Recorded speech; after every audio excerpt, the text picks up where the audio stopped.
This is Prep Period, an all-sports podcast by the Ventura County Star and the people at VCS Preps.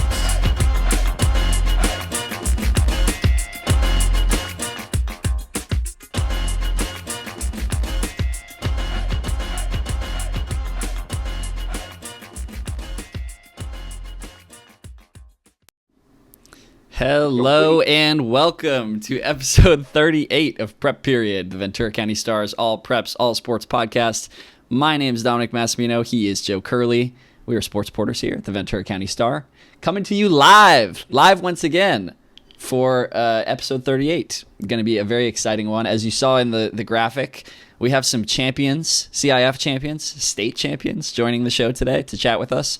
We've got controversy. We've got exciting news from the bat sports. We've got track records being set once again. Joe, how stoked are you for this week?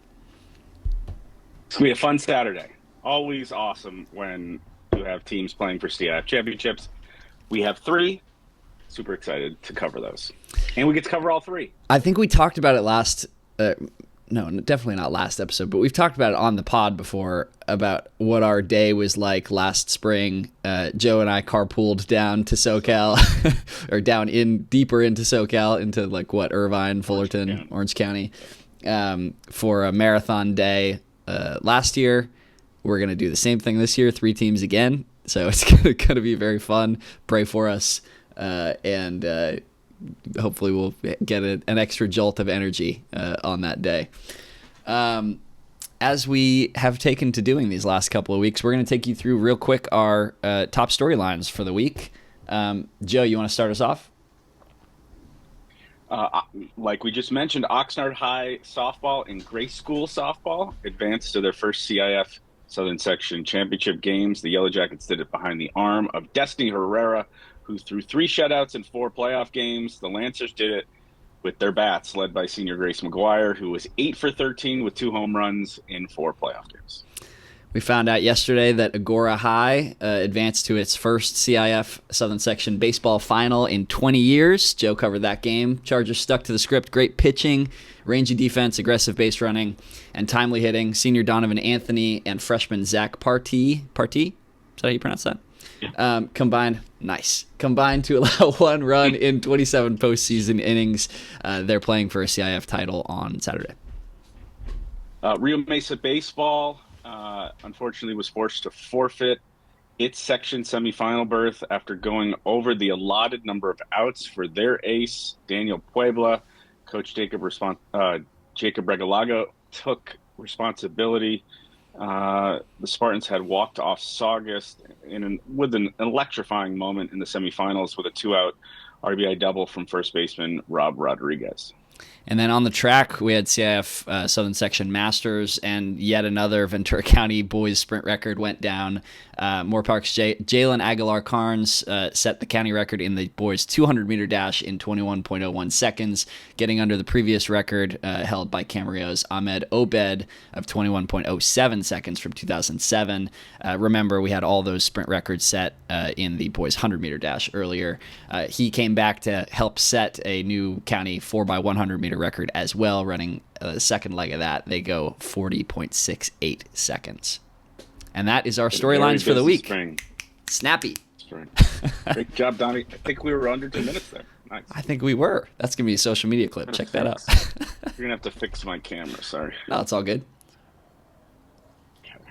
Where are we going? Where are you taking us? Can you readjust me now? Is sure. This fine? Yeah, I can. Anything's possible. Never put the thing on. Here we go. You can see yourself be moved around live on camera. Nice. Awesome. There we go. You actually are positioned even better now on the vertical video than you were before. So look at you go. It's the book. Why we do it. Speaking of Destiny Herrera, let's talk about our Ventura Orthopedic Athletes of the Week. The sophomore ace from Oxnard was dominant in the circle last week. I got to see some of that myself in the game against St. Bonaventure.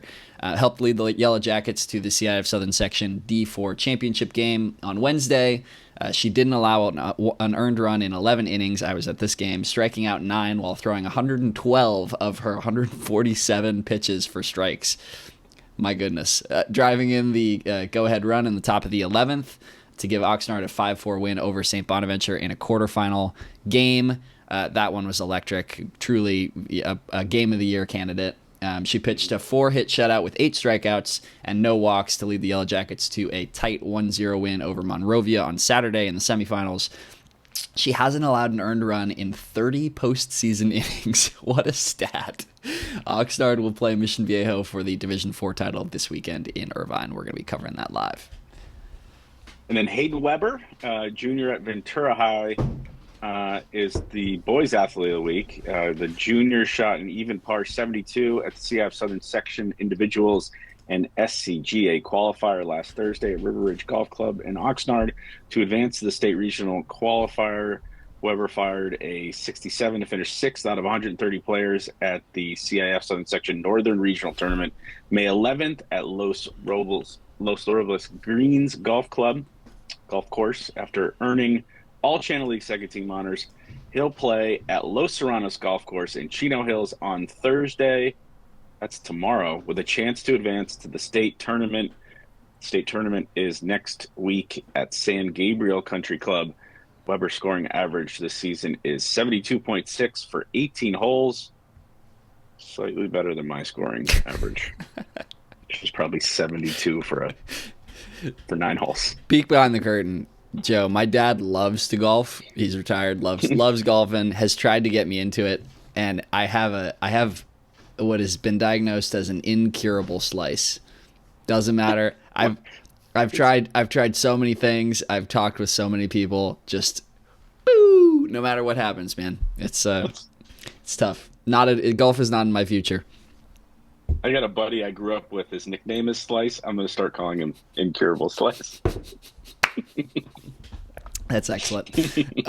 So let's pop over to the bat sports. I think probably one of our most read stories this week was yours, Joe, on this playoff controversy around Rio Mesa baseball. It's unfortunate. I am very excited to hear your thoughts on it, having reported, kind of behind the scenes, talk to Coach Regalado over there at Rio Mesa. Just walk us through what happened. How can this take place in high school baseball? Try and answer those questions for those Spartans fans out there. Well, I mean, obviously player safety is very important in youth baseball. Pitching safety is kind of controversial subject because, depending on your era and when you grew up playing the game, you have all kinds of different opinions on, how pitchers should train and how pitchers should be held back. But essentially what's happened where we're at right now in the CIF-Southern Section is you have 3 different rules that are governing how much a pitcher can pitch in every week. They can only make 3 appearances in every week, which isn't a big deal in the playoffs because you only have 2 games in a week. You're only allowed to retire 30 out. You're only allowed to get 30 outs. So, which I believe is an older rule.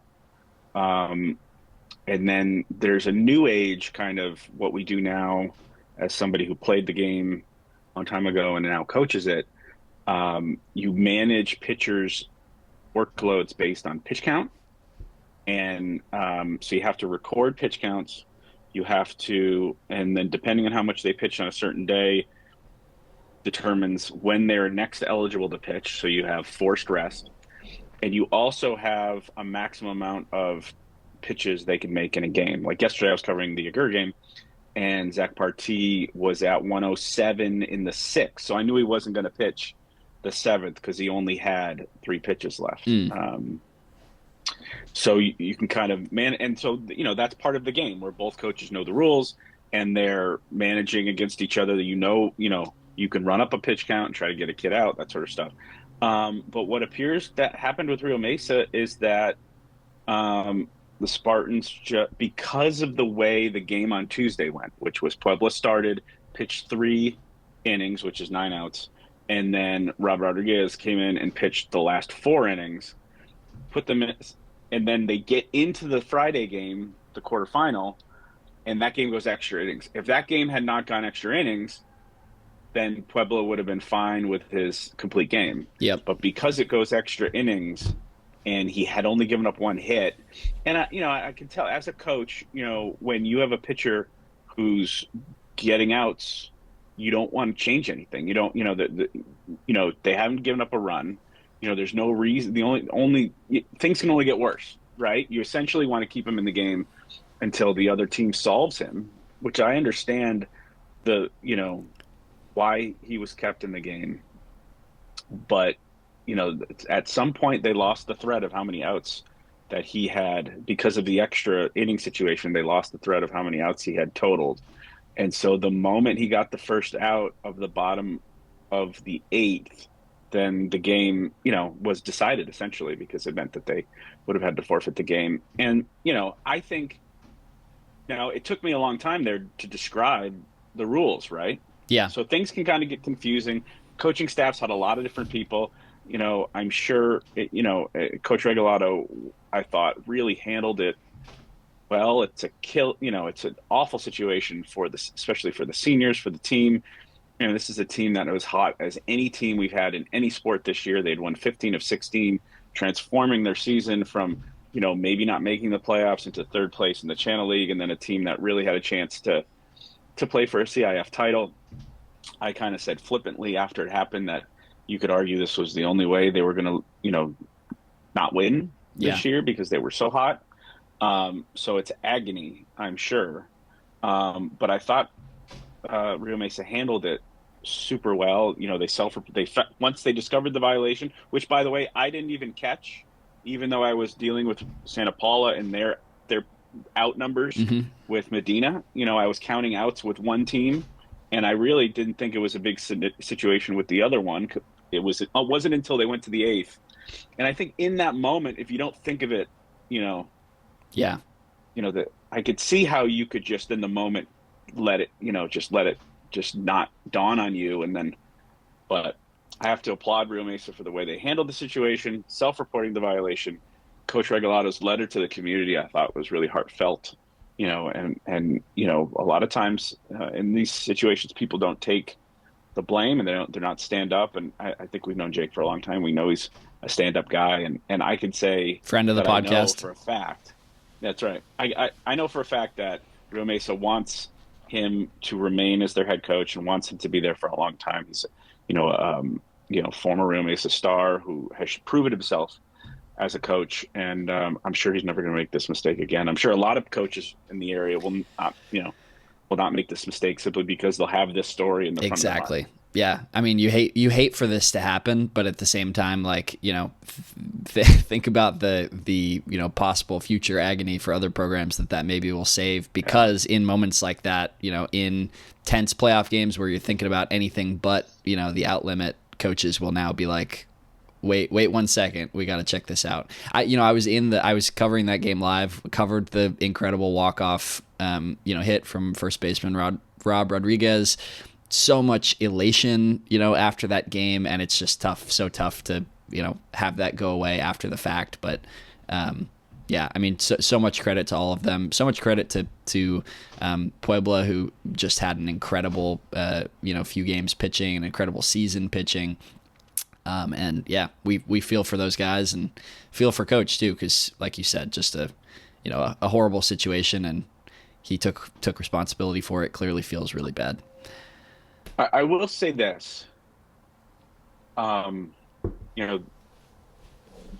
will admit there's no excuse to make that mistake. I don't know why there's 3 rules. I don't know why we need now that there's a pitch limit rule. A couple coaches said this to me. I talked to a bunch of coaches, and there were some coaches that said, rules are rules, you got to know them, and and other coaches said, I don't know why we have the outs rule. Why specifically have the out? I mean, does that explain that to me? Does that not just penalize efficient pitchers? Like how? I think it predates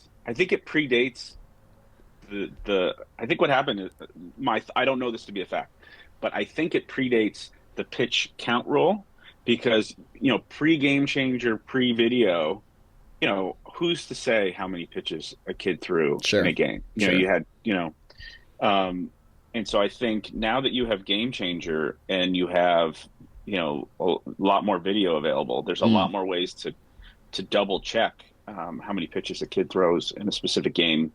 I think the outs rule probably was just because if, without being able to confirm total pitches, you can confirm outs. You know how much counting to 20 or 30 something is a lot easier than counting to 100 and whatever. As someone who deals with youth baseball and has a kid who plays youth baseball and has game changed on often, you miss a foul ball here and there. You miss a pitch here and there. So I think outs is more secure. But, I do think it penalizes. There's no reason to penalize an efficient pitcher. So, anyway, yeah, I do think maybe the rule is outdated and maybe they can just go to the pitch count rule. So, anyway, we'll see what happens going forward. But, yeah, I mean, it's on the front of mind now. And covering the games this week, we were talking about Medina. Yep. About how many how many outs he would potentially have if Rio Mesa advanced. Isaac Medina, the Santa Paula ace, and then the whole time yesterday, I'm thinking, how long is how are the Agura pitchers going to be used? Are you going to have one in one game and one in the other, which is what happened, or will there be some sort of mix and I'll have to count outs? Doesn't look like I have to count outs with Agura. So yeah. Yes, I mean, speaking of Medina and Santa Paula, before we get to the winners, why don't I talk just real quick about Santa Paula baseball? I covered that game yesterday. Santa Paula loses 9-3 to North Torrance. This one, honestly, the way I wrote it, it was kind of decided early. It felt like they get 2 outs on the board, and then Medina, who's pitching, after 4 innings of work on Friday, that helped them, clinch that victory and the first semifinals berth in 17 years, I believe it was. He just wasn't quite himself on the mound. Walked 2, and then an error at first base on a routine ground ball, scores 2 runs. Santa Paula goes down 3-0 in the first inning, and it just felt like they were kind of clawing back against a very talented team after that. Ballooned to a 7-0 lead, and then a big 4th inning at the plate for Santa Paula. They get 3 guys after being hitless through the first 3 innings. They have 3 hits in a row, get on base, score on a hit, bases loaded hit by pitch. And they managed to cut it to 7-3, and then a 2-run bomb 1 inning later from North Torrance kind of puts away any chance of a comeback. But a really young Santa Paula team, only one senior who played a real meaningful on-field part this season for them. So they'll be back, and they'll be back next year. But hats off to them. A really solid season. Yeah, I mean, that North Torrance team, like I said, like I told you before, really tough for them to be in D7. They had, when it was 7-0 yesterday, they had scored 24 unanswered runs, which is just insane in the playoffs. And I think, I just think that was a tough matchup for Santa Paula. But kudos to the Cardinals for appearing in their second CIF semifinal under Coach Gabe. And then, Joe, while I'm working on this over on my side, you want to talk about your Agora, the Agora game you covered? So, I'm now regretting the way I wrote the lead of the story, because it should have been something about script writing, because this Agora, maybe I'll save that for the final, because, Agora has had a script, like we said in the storylines. They have essentially played the same game 4 times, which is aggressive on the base pass, timely hitting gets you a quick lead, pitching holds it down. They've essentially given up 2 meaningless runs. It's almost been 4 shutouts. They have not given up a run in the first 6 innings of any of their 4 playoff games. Wow. The 2 runs they gave up, they were up 3-0 in the quarterfinal and 3-0 in the semifinal in the seventh, just managing and getting out of the game essentially. Donovan Anthony's going to get the ball on Saturday at 1:00 at Cal State Fullerton against Miracosta, and that's their guy, Zach Partee. The amazing thing about the Segura team is you've got stars like UC Irvine-bound shortstop Braden Oliver, Tyler Starling, one of the best multi-sport athletes locally, and Donovan Anthony. Those are 3 seniors. They started 3 freshmen yesterday. They started a CIF semifinal game and did not give up a run in the first 6 innings with a freshman pitcher and a freshman catcher. Wow. So they are, in some respects, it's almost kind of parallel storylines where you've got the senior class that's had a rough 4 years, finishing strong and getting to the promised land, and putting kind of an awesome chapter on the end of a rough 4 years, and then you have this new group with a first-year head coach and all these freshmen that are just kind of starting to get going. And so, yeah, it's kind of interesting thing that Agura's got going on. And they've been playing, I mean, this is classic Southern California baseball. They have rangy outfielders. They have really slick infielders.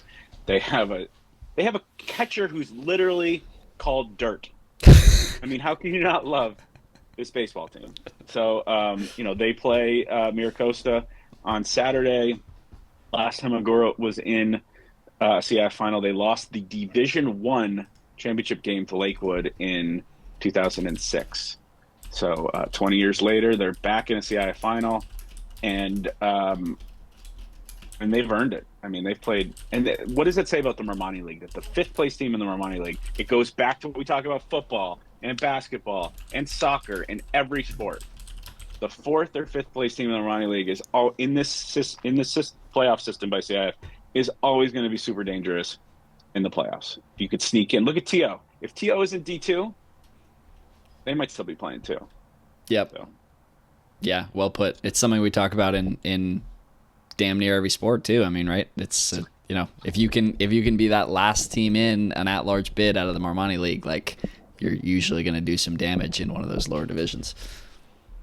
And then going over to softball now, I think you covered that Oxnard St. Bonaventure softball game. The winner of that game was going to be the favorite. St. Bonaventure winning Division IV last year with that offense.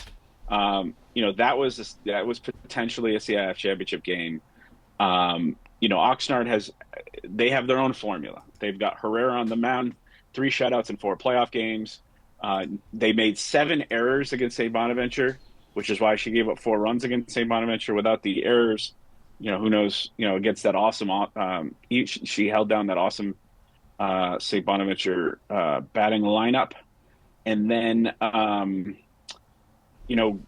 we have to mention Rachel Godoy, who had a home run to get them there. She's been kind of the just enough offense. She's had 2 homers. She's hitting .642 in the postseason with a 1285 slugging average. It's like OPS of almost 2,000. So they've been phenomenal. And then obviously Grace. They inning ruled their first 2 opponents, Buena Park and Crean Lutheran. They had to come back, and then they had 2 awesome comebacks. They came down from 3-0 down to beat Shadow Hills in the quarterfinals, and then 6-0 down to win 16-10 against Europa Hills Patriot at home, hitting 3 home runs.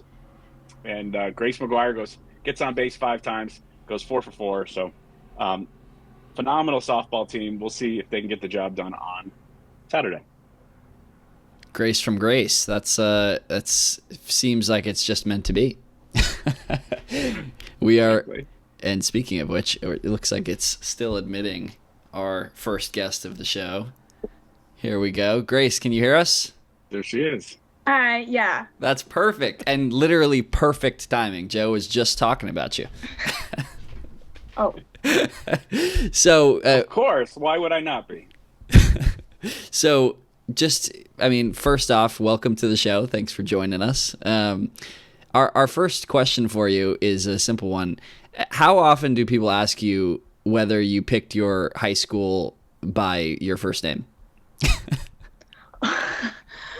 I feel like mostly I always get like, oh, Grace from Grace. Like, isn't that funny? But I mean, I don't know. It was when I first started going there, it was Grace Brethren, but now it's just Grace. So. So you were the one that changed the name. They changed the name for McGuire. Went from Brethren to McGuire. Yeah. Grace, you've had an incredible 4-year career with the Lancers. Put into words what it's going to mean for you to play in a CIF final on Saturday, 10 a.m. Get to play at Manning Stadium where all these great games have taken place. What I don't know. How excited are you for Saturday? Sorry, cutting out. Oh, it's okay. Here, try again, Joe. See if we can. Is it the audio or the video or both? It was both, yeah. Gotcha. Okay. All right. Well, you're coming through clear. Yeah, you're coming through clear on our end. So as long as you understand sure, going back to. Okay. Smart. Somewhere else so this works. Sorry. Good call. No problem. Let me go in here. Get the tour. Yeah. Are we closer to the router, maybe? Yeah. This Nice. should be better. Nice. Yeah. Maybe shut the doors behind you. Oh. Joe's the Wi-Fi expert. That's my thing. Grace, we've had Joe's camera has cut out a bunch of times on us in the past. Yeah. So we've learned all the tricks of the trade. Yeah. Just glad I haven't frozen today yet. We jinxed it. We definitely jinxed it. No. So so Grace, you've had an incredible 4-year career for Grace Brethren. Just what does it mean for you knowing you're going to be playing for a CIF title in that uniform with your friends on Saturday morning down in Irvine? Yeah, it means everything. I mean, every year I've wanted to go the whole way, and this year going the whole way, I mean, we're here, might as well win it. Like that. You guys have had great playoff runs before, but you've never, what do you think has kept you? Well, what's the difference this year? How come you think you've made it this far this year and the last 3 years, there was bumps or, you didn't quite make it? Yeah, I feel like in the past years, there's been like just a couple of things. I think this year we're definitely more buttoned up. We've been practicing harder. Coach Heidi she's a great coach, and just her helping the team has been everything. And I think girls being receptive to coaching and just having each other's backs and wanting to play for each other has been kind of like the key to all of this. So you guys are similar to this GER team, the baseball team we were just talking about, where you have these key seniors, but then there's these really promising freshmen. What's the dynamic on the team with you and your classmates, and then Eden Turo and some of the younger players that are coming in ready to kind of take over, the legacy of your program? Yeah, the freshman class is great. They've definitely played a big part.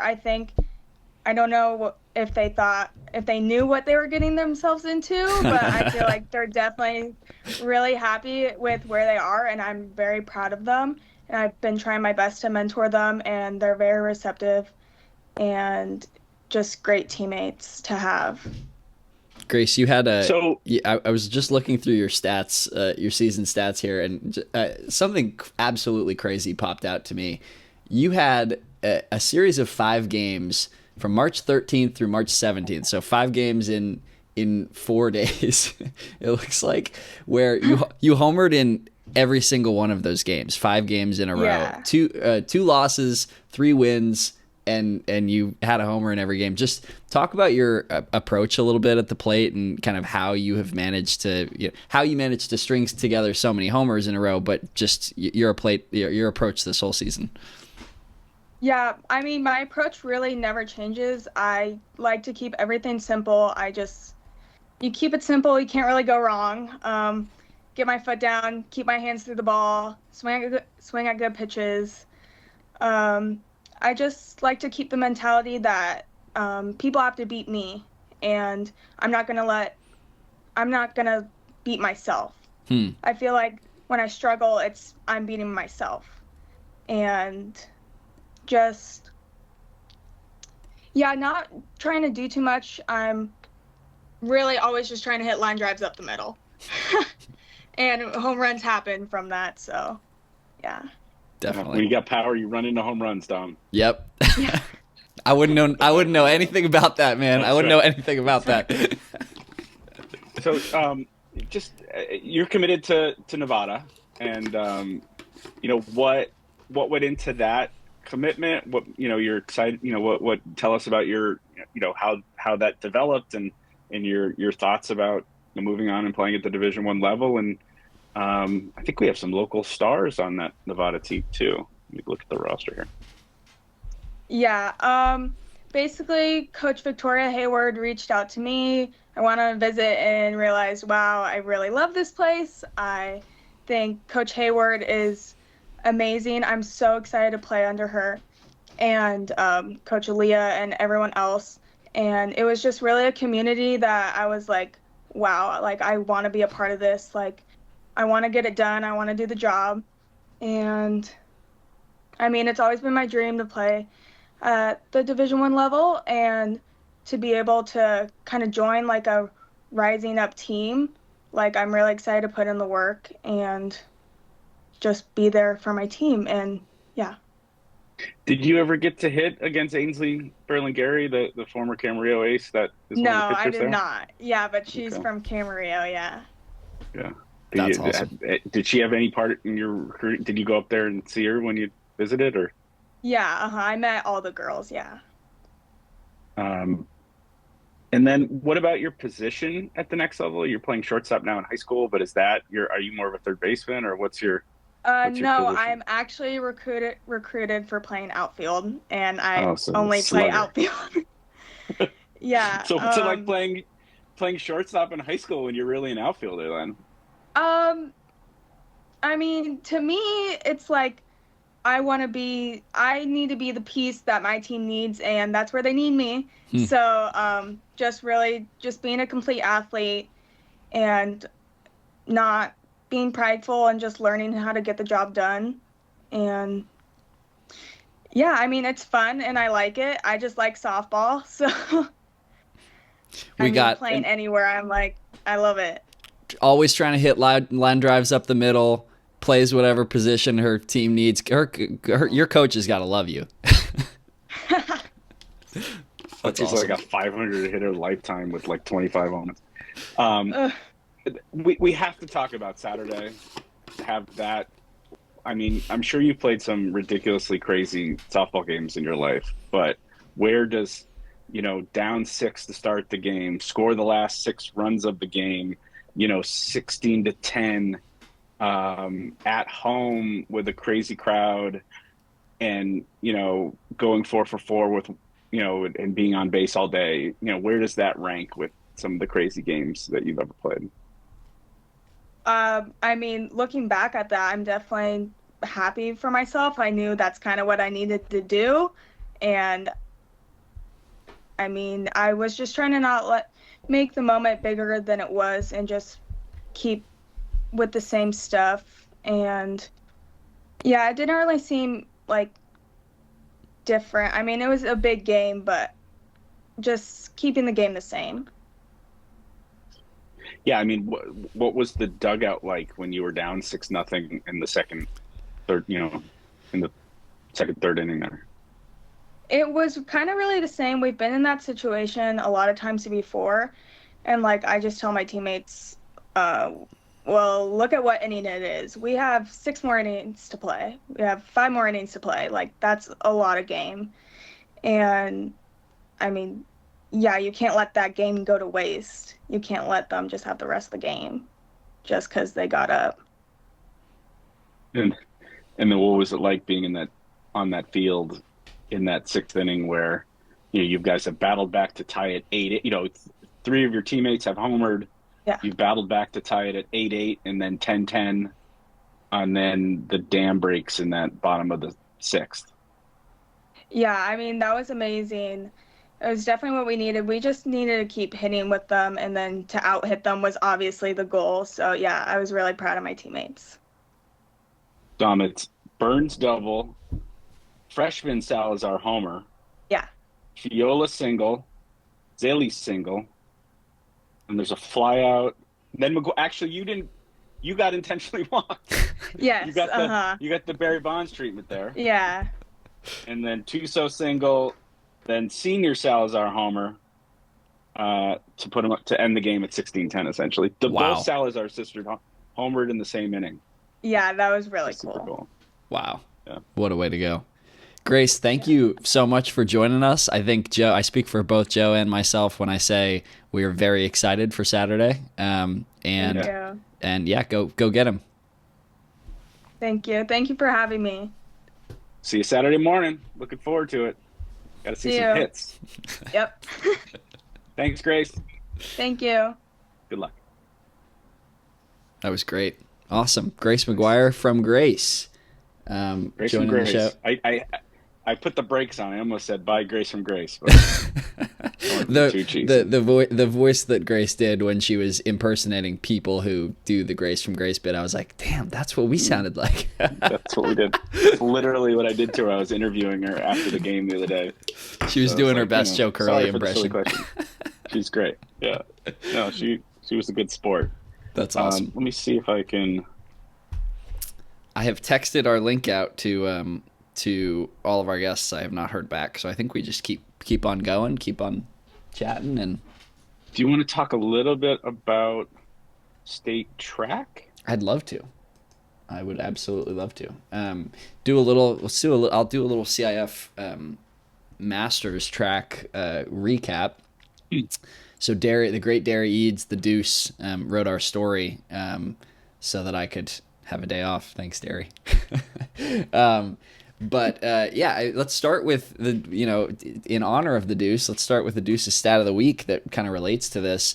This has been a sort of an evergreen stat of the week, but it continues to be incredible to me. 7 of the area's top 10 all-time marks in the boys 100-meter dash have come in the last 5 years, many of which have been this season. And you can extend that even to the 200 meters with Jalen Aguilar-Carnes setting that Ventura County record at this meet. But yeah, some truly incredible stuff. It started off with Moore Park and Aguilar-Carnes just doing crazy things in that boys 4x100 meter relay. It was a record a Ventura County record that stood for all of 1 week. Was Newbury Park's 4x100 record that we talked about last week. And Moore Park just, blasts away, gets, I think, 0.15 seconds underneath that record, which in a 4x1 is really substantial. So those were the two big records set. And then you had Oaks Christian freshman Sterling White in the 3,200 meters qualifying for state, dipping under that 9-minute barrier in the boys 2 mile, the 3,200 meters, which set an all-time freshman state record. He was the first to get under. I believe that record stood for something like 40 or 50 years before he broke it. So truly incredible stuff from him. So those are kind of the big storylines coming out of the meet. You have Camilla Peltonen, the freshman at Moore Park, qualifies for state in her freshman season in both the 200 and the 400. The highlight reel season continues for Davis Benson from Moore Park. He qualifies in 4 different events: the 110 meter hurdles, the 4x1, the long jump, and the high jump. He's going to scratch the high jump. It looks like. So he's competing in 3 events this coming weekend. Wow. Good for him. Yeah, just incredible. I mean, putting the county on notice as a potential boys track athlete of the year candidate. Just really, really incredible. Benson's teammate Dean Guzman, who we've had on the show, who cleared 7 feet this season, joins Thatcher's Rafa Kelleher as state qualifiers. Caleb Romeo from Thousand Oaks threatened a 29-year-old county record in the boys 400, running 47:39 to place fourth, just 0.2 of a second off the record shared by Camarillo's Matt Lay, set in 1997, and Oaks Christian's Chase Hansen from 2024. You had Gianni Gonzalez from, yet again, Moore Park. I mean, the story that I wrote on Moore Park Track and Field continues to be proven to be true. I'm glad we wrote that. She moved to number 7 on the county all-time list in the girls' long jump with a 19-foot 5-inch personal best, career best. And then Thousand Oaks again in the boys 4x400 meter relay, the last event of the day, ran the county's 3rd fastest time ever, ran 3:14.99. So think about it like this, Joe. 3:20, 3 minutes 20 seconds is 50-second laps, 50 seconds per leg. So anytime that you get under 3:20 means your team is averaging in the 49s, 48s, 47s. Right. 3:14.99 is 5 seconds under. That's like averaging 49 high. Or 48 high, that is. Just crazy stuff. Derry, or go ahead, finish what? Yeah. Just gonna shout out. Lastly, I mean the boys' sprints were crazy yet again. We had some times that would have been county records if there wasn't like essentially a hurricane of wind at their backs for a tailwind. It was like, plus 4 meters per second, double the legal limit wind. But Jaden Griffin of Newbury Park goes 10:36, Kingston Salifi of Calabasas 10:37, and Jalen Aguilar Carnes 10:40 in that boys 100-meter race. You were saying, what was Derry saying?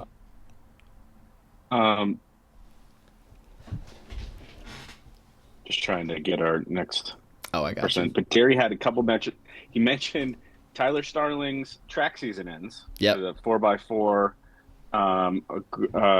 Agora relay team. So his track season ends, but he still's got a baseball game on Saturday. So he's now a single sport athlete rather than a three sport athlete. Yeah. And then Derry actually went through and mentioned all the locals in the NCAA regionals, and he said Anthony Fasthorse's name popped up. The former Ventura runner has a 1500. His personal best is 340.29. He goes, which equates to a 357 mile. Mm-hmm. And Valentina Baccaroa from UCLA, second best high jump mark among the qualifiers in the West region at 6 feet 2.75. Paige Summers is among the qualifiers in the pole vault. I think action starts today for some of the NCAA regionals. And we also have Colin Solomon and Price Edwards. And also someone named Englehart, he said. What's up, Chase? So the title of what's up, man? How you doing? The title of today's shows today's episode was Champions Are Joining the Show. We have our first champion here, CIF champion Chase Macleod from Oaks Christian boys lacrosse. Thanks for joining, Chase. Do you mind moving your? This is a weird request, but do you mind just flipping it sideways? There we go. Perfect. Yeah, I got it. That's great. Is that better? It's not flipping on mine. That is perfect. Yeah, you're right. Cool. You're right on target. So, I mean, it's been a little while since you guys won that title, but I'm sure you've been basking in the glory. Just how cool has it felt coming off of that, having the second title for Oaks Christian lacrosse in 3 years? Yeah, I just want to start by thanking you guys for having me on. But about your question, it's great, man. It's been a fun week, just.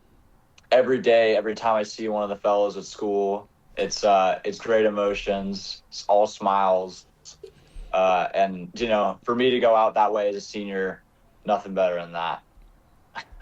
Yeah, you guys beat Dana Hills. I think it was 16-11.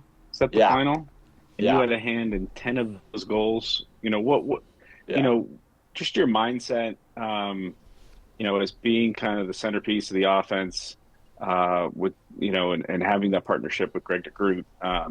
Going into a CIF championship game against a defense that's going to be set up to stop you. Just what was your mindset and how you're able to score 7 goals and assist 3 others with a title on the line? Yeah, man. I have total and complete faith in Coach Sean Lindsay and his game plan every time we go into a game.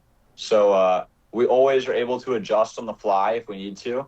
Between our 2 sets, if I'm getting a lock, I can always go behind the gauge and set picks. But I'm always confident going into our games because of the great coaching here at Oaks Christian and the great guys around me too. Like Greg plays a crucial role. We were missing Alex Taponini in the championship, but he is an amazing dogger too. Yeah, and Amani was out as well. But I mean, when guys go down, guys step up. Like two of my assists in the chip were to Bronson Jones, who might not always be on the stat sheet, but he'd always making an impact on the field. So knowing I can just get it to other guys if I need to, that's always great to know. And yeah. So we'll talk about Sean in a second. We'll talk about your coaches here in a second. We're going to try to go a little bit. I think it's our first boys lacrosse. Yeah, we had we had Lauren Reed on from Royal talking about their undefeated season. But yeah, nice. first boys athlete. So we'll try to just teach the audience a little bit about this sport. And obviously one of the key figures on a team is the face-off specialist. You guys, no better example of how much a FOGO face-off go-off can impact a game than what Trent Milan did in the championship game, winning what we think was 28 of 29. Yeah, dominant at the X, completely dominant. Explain to people who maybe don't know the game what that does for a team and how that helped you guys. Yeah, there's so much that goes into it, but the first thing that comes to my mind when I think of winning at the X is you're going to get more possessions, you're going to get more opportunities to score. So starting the season without Trent, our defense would get so tired because we'd lose a face-off and then we'd have to keep playing defense and we wouldn't be able to clear effectively. So adding him into the lineup and, we talk about him as a FOGO, but he's really face-off, stay on. He does so much for this team. And he'll face off, and for people who don't know, after every goal, knowing we're gonna get the ball again is it's a great feeling. So and he ripped one from distance. He scored. I think he scored 2 goals in the game. Two. Yeah, at least one nice goal. Yeah, unstoppable. So, the guy's a monster. Seriously. Yeah. So I can't even imagine just the mentality, like you said. I mean, the sigh of relief, just knowing it's like, all right, let's go do it again. Yeah, no. So here's a funny story. After our first Westlake game, we lost 19-2. That was our first Westlake game in league. We didn't have Trent at the time because of transfer rules. But, I remember telling people after that game, I was like, I really think we're going to have a competitive game next time because we got Trent at the X. We're going to be able to get the ball, and I feel like we can work with this defense. Didn't pull it out, but we did a lot better. But it was competitive. Yeah, it was more competitive. Yeah. So you weren't wrong. Yeah. Nah. What other sports did you play growing up in the Conejo Valley, and what how did lacrosse be the sport that you gravitated to? What about it that why are you a lax player? Yeah, I played everything growing up. I played baseball as a kid. I played football in middle school, tackle football, and then I played NPBA basketball. But, I mean, lacrosse was always my favorite just because of how it blends, kind of finesse and physicality. It's so much like basketball with the way the offense are set up and the way people are constantly moving, cutting, distance shooting, close up.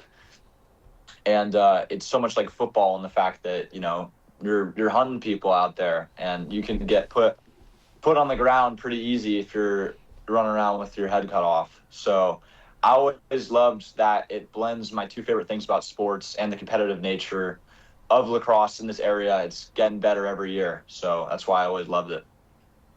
That's awesome. I've never Joe, I have never heard a better advertisement for the sport of lacrosse than that right there. That got me fired up. You're from lacrosse. From lacrosse. I can't. Mecca, I can't lie. I played a year. I played a year of lacrosse when I was growing up, and Chase says running around with your head cut off. That was me. That was me when I was. I got hit a couple of times. I'm like, nah. I think I'm cool watching this sport instead of playing. Stick down. You went from running with the stick in your hand to running without the stick. Yep. Yeah. Yep. And then you mentioned Sean Lindsay. So you got to play with two local, coaching legends. Jeff Siebold, who's the director of lacrosse at Oaks, is one of the people that kind of helped. The fact that lacrosse is even here is partially because of Jeff and his work at the grassroots and his work at very budding. He coached at Newbury, he coached at Lorena, elsewhere I think too. So Jeff's part of the reason why lacrosse even exists at the high school level here. For sure. And then Sean Lindsay, former All-American at Syracuse, and just you cannot talk lacrosse with Coach Lindsay and not want to play it. I mean, he is the ultimate lacrosse missionary, and there's a reason. He sees the game. He's obviously a phenomenal coach at Agura, and is now taking over the Oaks program as the head coach. What did you get out of these last couple of years with him in kind of a supportive role, and what do you think this program is going to look like going forward with Coach Lindsay at the helm? Yeah, before I get into that, I just want to also give a quick shout out to somebody we picked up this year, Will Lyman. He came in as a defensive coordinator, and defender. Yeah, we only had 3 returning starting defenders this year, and we won a CIF championship. So, wow, you can't really get much better than that on defense. We really improved. But going back to what you said with Coach Siebold and Coach Lindsay, playing with them has been nothing short of amazing.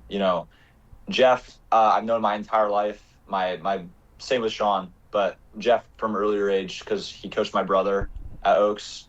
And then Sean, I've worked with my entire life as well with the Mavs, and both of them are incredible coaches. Going forward, the program, the thing I expect most is we're going to start scheduling a lot more competitive games. I feel like Coach Sean has a policy of scheduling Loyola every year since he's gotten here. So, the boys are gonna get some good comp every year from now going on, and you can't ask for anything better than that. I love playing teams at a high level because it raises your level of competition. So, the boys they got a bright future ahead of them, and I think we're gonna be a D1 contender these next couple of years. Next decade, we're gonna only keep growing. The kids coming in are elite, by the way. The middle schoolers coming in with all the club stuff. We're gonna continue to improve every year. So we're just setting the foundation right now with these D3 championships. That's a proud alumni. It's a proud alumni speaking right there of the program, Joe. Very proud. And like you said, Christian on the upswing, ready to take Westlake's belt. Dude, if we were healthy this year, we had them. He's fired up. I was 2 great programs. It was 7-7 going into half of that one. I was like, gosh, I wish we had a couple more of these guys because we were missing Alex, we were missing Greg. I'm not trying to make excuses. He's catching himself. Westlake guys listening, by the way. But dude, I'm just saying. He's got 2 CIF titles, and he's always Hey, we win championships on my program. Talking smack on the pod. Hey, Chase, appreciate you coming on, man. This was awesome, and awesome for the listeners to get to learn a little bit about what is a sport that's getting exploding out here, especially in the Valley. So, congratulations again, and hope you guys keep celebrating in the halls when you see each other. You earned it. Of course. Yeah, every time. Awesome. Hey, thank you guys so much for having me on. I really appreciate it. Thanks for coming on. Thanks, Chase. man. Congrats. We'll be in touch. Okay, later. Awesome. And the hits keep hitting because we got not just a CIF champion, but a state champion coming on the pod right now. Hey, Megan, can you hear us okay? Hi. There she is. Yeah. What's up? Good. How are you? Good. It's been Not as good as you. yeah, not quite as good as Megan. It's been, I think, a year since we last talked for your Star Swimmer of the Year feature. One of my favorite stories that I wrote that season, getting to hear about your process and everything. And here we are a year later, and you got a lot more hardware around your neck, including a state title in the 100 back. Just, I mean, what an exciting year for you. How fun has it been to just, make those memories and be crowned as the top swimmer in your event in California? It's been so fun. Like, I mean, all of high school season has been like pretty laid back, pretty chill, and I think it like really allowed me to like calm down before like most of my races. So I really learned how to like not stress about it, and so that was really fun for me. And like obviously like winning state was like it was crazy. Like I had my coach like Sebastian there and like hyping me up. It was like it was crazy fun. Yeah. And something we talked about last year was how special that first CIF title in the 100 back was for you. You'd finished second. Your freshman year, you finished second. Your sophomore year, and then you reached the promised land and won that CIF title. And there's kind of the parallel now, right? Because you were second in the state in that event last year, and you come back and win it this year. Like, Yeah. just like tell me about kind of that incremental growth and the feeling of going from runner up and runner up to touching the side of the pool first. It was really cool having like to get better like every year or like better my placement every year. Um, because it like really showed that like all the hours that I spent like going to practice and like lifting weights and all of that, like it really like paid off. And um my runner up last year for state, I was already like over the moon. I was like so happy because I was like such a big improvement from like the previous years. So I thought that was really nice. I thought it was like really like I would say like gratifying in a sense, or like I'm just like proud of myself for doing that. And so I went into this year thinking that like, oh, well, I got second last year, like why not get first? Why Because not? I've been like, yeah, Why like why not? not? Because Indeed. I've put in the work, I've like improved on myself. So I went into it thinking like, oh, I'm gonna get first, but it's not gonna be easy, but I still did it. So That's awesome. how hard was it? Bring us through the actual swim. You go through the prelims and you kind of won the prelim, but then there was an issue with the touch pad, and so the Yeah. swimmer from up north that you kind of battled with, she ended up being awarded the prelim, and then not Mhm. that matters or anything, but Yeah. and then what do you remember about being on the blocks, or actually the way you start is different in backstroke, but like the beginning of the race and any sort of strategy and just your memories of that less than 1 minute that changes the course of your legacy. I know that's crazy to think about. But so it was like divided. Prelims were on Friday and like states were on Saturday. So I went into prelims knowing that I was going to make finals. Like I was seeded first from the CIF times. So I was at a pretty comfortable position, and I had like enough confidence in myself to be like, okay, I know I have enough to make it to finals. That's all I really need.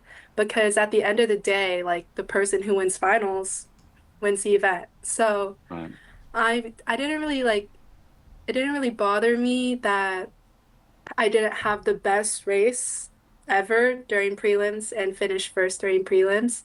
But it's still like um it was still very like nerve-wracking, like, oh, what if I like get disqualified in prelims and I can't swim at finals? But like I had enough like confidence in myself to really like focus on my race. And then finals came around, and my nerves were like over the roof. Like they were like sky high. Like it was so bad. And I tried calming myself down by like listening to music and just like talking my coach's ear off. I was just yapping the whole time. But yeah, it really helped at the end. And even though I wasn't the first going into finals, I knew I was going to be first eventually. So that really helped me uh, swim the fastest swim I've ever swam. So yeah.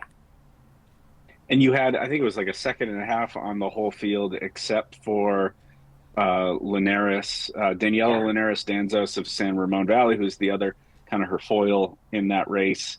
And when we talked the next day, I think if I remember right, when you touched, you weren't quite sure if you would touch first or you knew it was pretty close. Like, what do you remember about like the last like 10 yards of the race? Oh, okay. So I went into the race knowing that I had a really strong first half, like the first 50. Mm, I knew how to go out, and she had a really strong back half. So I knew that, and I was like a little like scared about it, like, oh, maybe she's gonna catch me on that second half. And so what I did was just I spanned my underwaters. I saw her like next to me, and I was like ahead the whole race, but it was still like in the back of my head, like, oh, she's gonna pick this up, so I have to go faster. Like, Yeah. so I really like I gave it my all, especially that last 10 yards when I was seeing stars. Like I was just running on pure adrenaline. I the only thing that was going in my head was, okay, I just need to do ABC. I just need to nail my underwaters and I just need to nail my finish because everything is already like I've already done this 100 times before. Yeah, done all the work. I already did the work. It's already like in my head. Like I know how to do it. I just need to execute it, and I did that. So all I had to do was execute and just push through. And it only lasted like 5 seconds. So. touch that dang wall. So oh, I'm getting a little Yeah, we got a little echo. echo. Do you have, is it maybe, the sound maybe is coming out of, oh, there we go. Perfect. I can't hear myself anymore. So you join, not only a schoolmate, but a classmate, I've heard from Joe, as, state champions at Newbury Park. Just, two, female athletes in two, team sports that are also individual sports. You guys are out there on your own. You both win titles, you and Madison Black, the wrestler. What's the kind of hype level, with you two both bringing, state titles back to Newbury Park and, getting to hang out in the same class together? I say it's pretty hype. Like, it's also like really empowering how Maddie and I are one of the few state champions, and we're both girls. Yeah. Like, I thought that was really nice, and it like really brings more attention to like girls sports in high school. Like we can beat the guys, like we're better. I don't want to say we're better, but like we're state champs. So I thought That's that right. was really like cool and like pretty hype. And I remember both of us signed on the same day. So we went to the signing ceremony and we were both in the center because we had like the same table and then everyone else was guys. But it's really cool to know that um, we I, we put in the work and we deserve to be on that table just as much as everyone else. And I think the state champ thing really solidified that. And yeah. Damn straight. Have you had AP Gov class since you came back from state? I know you were out of town last week. Yeah. Have you been in class with it? I guess you guys sit next to each other? Kind of, yeah. Like we sit, like she's like a row away from me, so. we're like pretty close. Um, yeah, I had AP Gov today, so it was my first time. It was my first time going to the class after states and everything. And then she like said congrats, and then we had like it was really nice. Like it felt really like she understood me and like I understood her. Like we understand like the work we put in and the outcome of it. So it was really nice. That's I mean, awesome. those Well are two put. sports where you've got to put a ton of, I mean, you got to work in every sport, right? But the amount of work a swimmer puts into her body to be able to take it out when when you prepare for finals and trying to get your absolute fastest, Maddie, the amount of work that, Madison explained all the work that she does to not just get strong, but also get fit and be able to overcome her opponent in the third round. Yeah, I mean, you're talking about two very hardworking women bringing back the ultimate high school award. So that's a really cool thing that you guys are. I think it's the only two state champions in the county this year in anything. Yep. We had Pacifica football lose a state final. Runner up, yeah. What a senior class for Newbury Park too. Crazy. Yeah, my goodness. I love that idea that you put out there, Megan, of you guys are, in very different sports, but you kind of speak the same language of the work, you know what I mean? Like you get each other. That's so cool. Mm-hmm. I love that. Well put. Very cool. And then oh good. Oh no, I was just saying thank you. Sorry. And then you're headed to San Diego, right? Yes. With another local swimmer. You and is it Agura's? Sophia. Yeah, Sophia Goff is. You guys are going to be teammates. That's so cool. Yeah, tell us about that decision. I mean, obviously a phenomenal school and a great athletic department. What went into that decision to head to UCSD?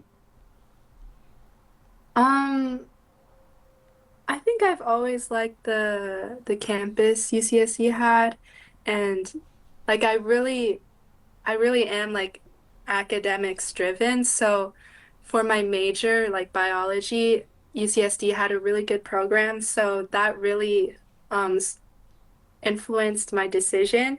But I also like we went to like a recruiting trips and all that stuff, and I really like the team environment. So it's all about like it's not always about, oh, where's the fastest school I can go to or like what's the best school for this sport. It's about like what's the best school for me and like what team environment really fits me the best. And it ended up being UCSD, and I'm so happy and I'm so excited that it ended up being UCSD for Sophia too, because we're both teammates currently in our club sports, and she's like one of my best friends. So I'm really excited. I'm That's so going cool. into like I'm so excited I could spend another like 4 years with her because she really pushes me to like be the best person and the best swimmer I can.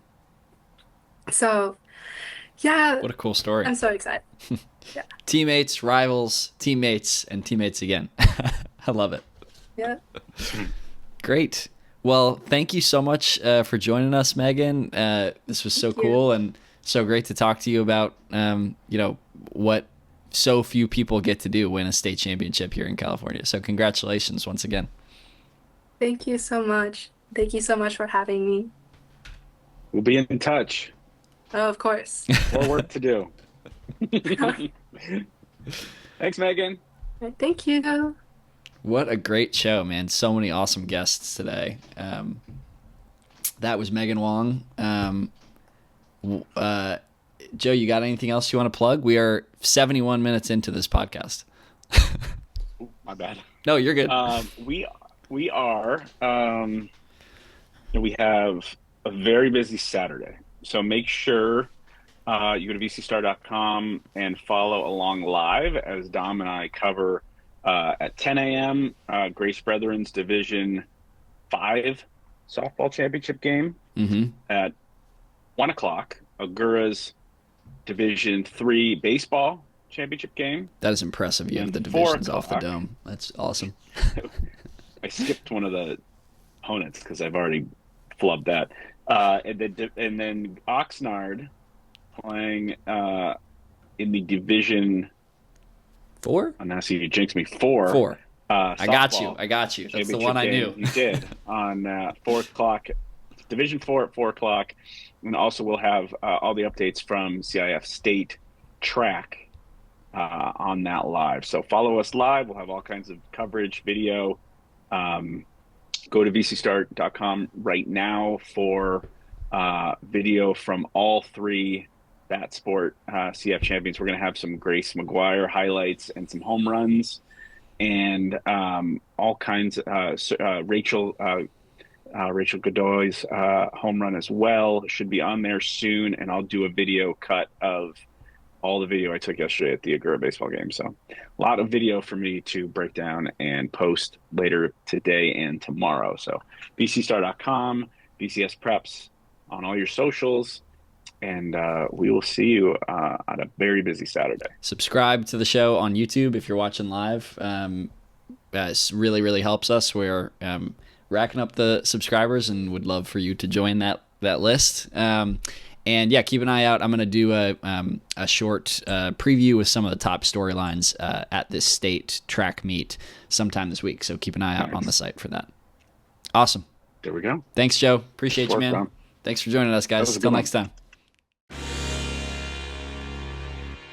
It comes down to this for Thousand Oaks in their season. It is a gift to Martin.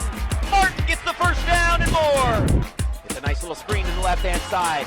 One play and see ya later. Caldera dives into the end zone. Touchdown Oxnard. What a fitting way to end that run. He's at the 40. He's at the 20. 10.